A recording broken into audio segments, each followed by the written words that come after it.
باجزید Bastami بڑے اولیاء اللہ میں سے تھے۔ ان کا انتقال ہوا تو کسی نے خواب میں ان کو دیکھا۔ پوچھا کہ حضرت اللہ نے آپ کے ساتھ کیا معاملہ فرمایا؟ تو جواب دیا کہ جب پیشی ہوئی تو اللہ نے پوچھا کہ باجزید میرے لیے کیا لائے ہو؟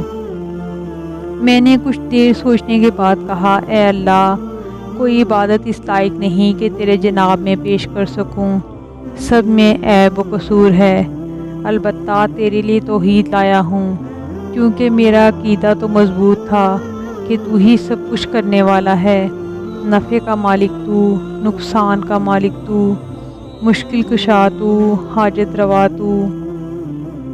اس لیے میری جانب سے آپ کے لیے توحید خالص کا تحفہ پیش ہے۔ فرماتے ہیں کہ اللہ نے فرمایا، قصہ یاد کرو، کیا یاد نہیں کہ تم نے کہا تھا کہ دودھ نے پیٹ میں درد کر دیا؟ تو میں نے لا علمی ظاہر کی، تو اللہ نے خود یاد دہانی فرمائی اور کہا، ایک رات تم نے دودھ پیا تھا، پھر تمہارے پیٹ میں درد ہو گیا، تو تم نے کہا تھا کہ دودھ نے پیٹ میں درد کر دیا، بتاؤ درد میں پیدا کرتا ہوں یا دودھ کرتا ہے؟ کیا یہی تمہاری توحید ہے جس کو تم میرے دربار میں پیش کرنا چاہتے ہو؟ اس میں تو شرک کی آمیزش ہے۔